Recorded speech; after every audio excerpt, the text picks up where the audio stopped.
Hey guys, I'm here once again, and well, you can see that I didn't show this figure in any of my collection updates, and well, I made a couple of big grabs recently, so yeah, at my current reviewing position, it's still under repair, so yeah, give it a couple more reviews and I'll be done with it. So yeah, the reason I am not giving back to Black King and those guys yet was because I've been having too much fun with Pachimon, yay!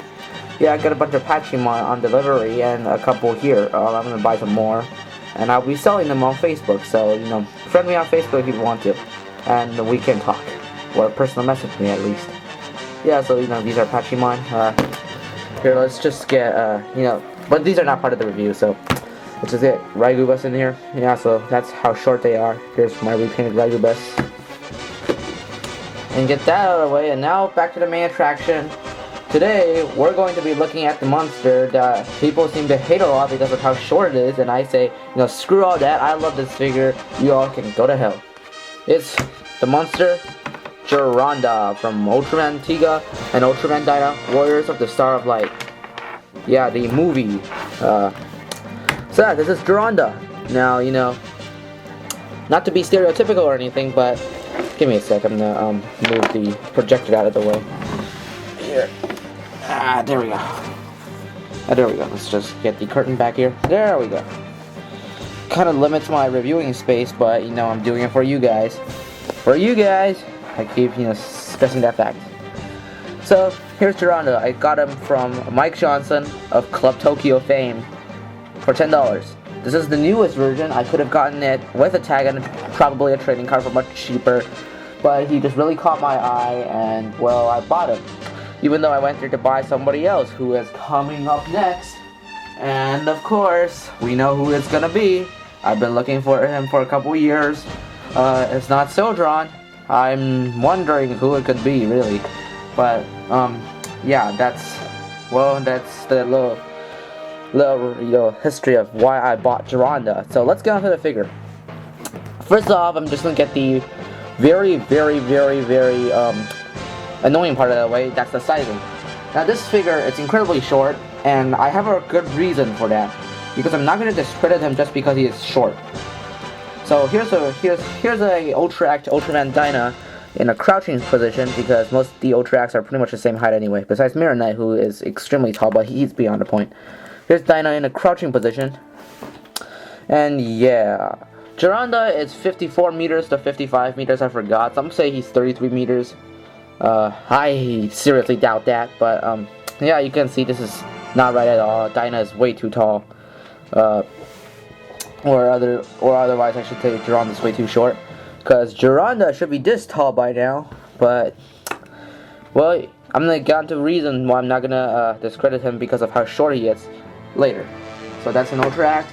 Now a lot of you have been saying I don't show Godzillas in my reviews, so here's my new Godzilla 1965. Again, this is from the 2000, I believe it's the 2000 movie monster series. I don't know, I bought him used. Well, my friend got it for me on my birthday. Thanks, friend. Yeah. Too short, but again, I'll get onto it. But you know what will work? Gachapons. Yes, Gachapons. This is my 4-inch Ultraman Dyna from the Neo Geiger versus Ultraman Dyna set. I filmed the review twice and I haven't uploaded them. I'm a real idiot. But you see, this works. Geranda's a little too big in this picture, but oh well. This works. So yeah, you can take any 4-inch Ultraman you have. These are pretty cheap on eBay. Don't buy from Hong Kongese sellers though. I got a couple bad experiences with them. So, yeah, let's get on to Geranda. Now I'm gonna get this out of the way real quick. Here's the reason why I won't discredit him for being short. And that's because of these babies, oh yeah. You see these? You see these? Internet? Sorry, poor man's English again. You see these? Holy, these are wings! Yes, the reason that Geranda doesn't get discredited because of how short he is because he has wings. Wingspan stretches about 12 inches. Holy cow. If you take a figure like Godzilla back here again. Yeah, that's the reason. That is the entire holy grail reason about why Geranda doesn't need to be that tall. I'm just fold his wing down a little bit. You know what? I like folding him backwards. Now, yeah, I'll get onto articulation in a moment. Yeah, I like it how his wings can fold together if you want them to. That's a really nice feature because they're at different elevations. Yeah, that looks good. Those wings are huge! Bandai can only spend a limited amount of vinyl on each figure they make. For example, take a figure like King Source III. Take this guy for example. This guy is really short. Goji73 said that in his review. But he's long. His length is 95 meters. His length is 105 meters. You know, this transferred into that, you know, they had to keep the proportions right. The proportions were right on this figure because the wings are outrageously long. So to compensate for that, they obviously had to shrink the dimensions to keep the scale intact. So this figure ended up being really short. No, he's short. So what? It's not like it's necessary for his life support or anything. And that's one of the reasons I'm not gonna give him a 2.5 out of 5 like Goji73 did. Now, I'm sorry if you think I'm discrediting Goji73 again. I did that with Dino Tank. I'm gonna refilm his review. So yeah, never mind that. But this is actual genuine complaint that I have with what people generally think of this figure. I mean, I can agree with some people. For example, I think EX Red King is a moderately mediocre figure. The detail is good, but the sizing, it just can't be. It can also be forgiven. Sizing, it's not. This is not instant kill. Okay, Geranda or Geranda. Yeah, actually his name is Geranda, or yeah, because that's how they said it in Daikaiju Battle Ultra Coliseum, the video game. So yeah, I really hate the internet right now for just discrediting this figure despite all the good detail and the amazing paint job it received just because of how short it is. But why don't you discredit EX Red King just because some popular YouTube person Ultraman Chronos said it was awesome doesn't mean it's holy grail all over again. No. These figures are supposed to be based on what your opinion is, and yet to base reality facts into these opinions. Geranda is short, but the amount of vinyl that they spent on it is equal to what they spent on this guy, or even better, this guy. So yeah, my angry rant out of the way. It took me about 5 minutes. Yeah, sorry guys. Articulation time. I am well aware that was one of Goji's earlier reviews, so yeah, I'm not gonna criticize him anymore. So I'm just gonna get on to what I say the articulation is.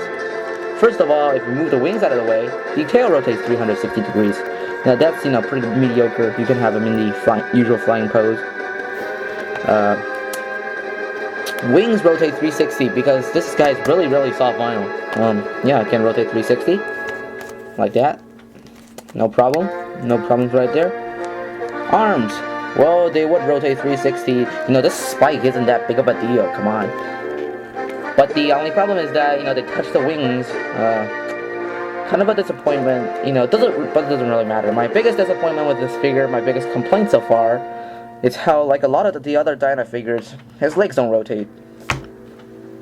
And I can kind of think of a good reason for that, because there's like a connection point right here, and if you rotate it, it's gonna mess up the connection. But I just don't like the pose he's in right now. The tail's a little off balance. I mean, I bought him on a cold Sunday night, which was yesterday. This was being filmed on January 14th, and well, congratulations, first review of 2013. So yeah, I enjoy folding Geranda's wings down, and here's what I mean. Take a look. The wings are of different elevations, so you can fold them together, just like that. And it looks real good. Which makes him compact, And here's another part of my angry rant. Look at the bulk of this figure. This figure is pretty wide. I mean, if you take Godzilla back here again, I'd say he's about as wide as Godzilla. And with all the, amount of detail he's, and attention he's gotten for, what we'll get onto right now, Look at the detail on this guy. Look at the skin on the inside. Every little piece of skin has its own piece of texture on it. And some part of it is lined, some part is cracked like scales. They didn't do a very good job with the sprays on the toes. They're supposed to be marginally colored. But this is Bandai. They're going pretty lazy with this stuff. I can forgive it, even though it's the newest issue. And it's at least got the teeth colored right. It's not individually sculpted or anything, but it looks really good. The back, the wings. Yeah, so this guy is really well done in detail. For a character that was appeared for such a short time, and you know, I gotta stop saying you know, and how dark it was when he appeared. You know, because he was in space and he was on a moon. They even got the little tail spear thing right, so that's really good. Now for the part you probably have all been dreading. This guy has a standing issue, so I usually put like a little hobby knife at the bottom. There we go. Now he looks better. Yeah. Now for all the part you have all been dreading, Yana 9's obligatory crash history lesson. Now this guy's history is dramatically short because, well, first of all, we don't know what happened before the movie cutscene began. The movie started with Super Guts, Guts Ego, Alpha, and Beta chasing him through space. Now, just get them both, right? Just to give you a little size comparison. Give me a second.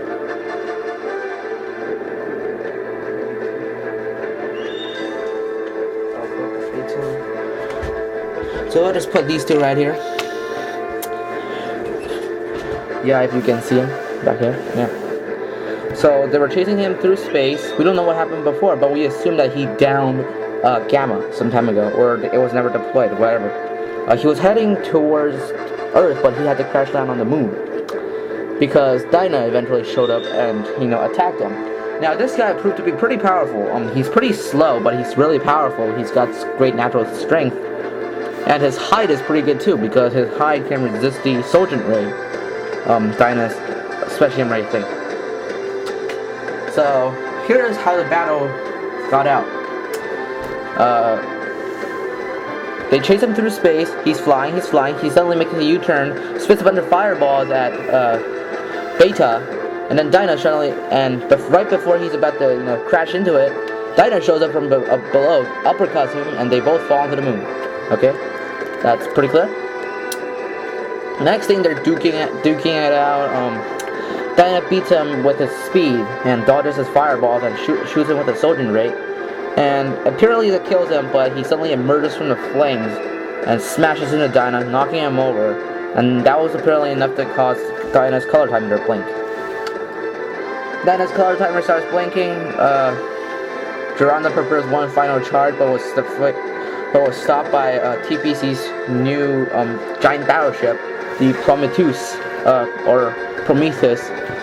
and yeah, whom we later found out was actually always under the control of the alien Monera all this time. I mean, I intend on getting the battle set, the little battle pack for this movie. It looks nice. I want the Queen Monera. So yeah, enough of that. Geranda was killed in an instant by the Neo Maxima cannon, and it turns out later that Geranda was actually just a like a white rat used to test Ultraman Dinah's fighting abilities to see how well he would fare and test the strength of his Sojourn Ray. And that was about it. That's all we've seen of Geranda so far. And later we see him in the video game Daikaiju Battle Ultra Colosseum, and he had a pretty small part. He was a wild monster who was running around, and yeah, the player defeats him using whatever monster the player uses. Yeah, it doesn't matter.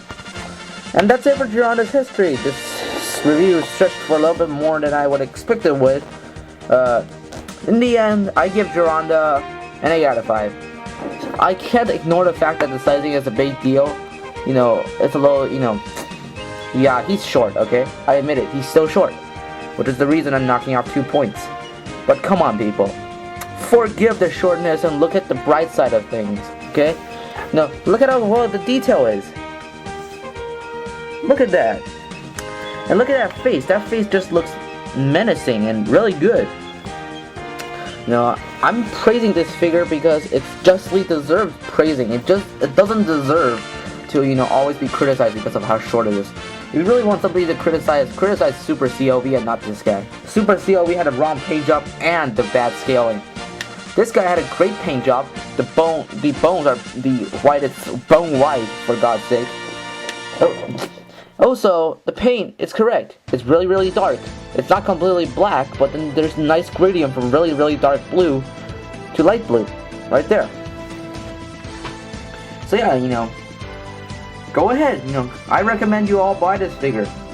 This figure has great wing articulation for once. I mean, Bajirus was pretty much a failure at that.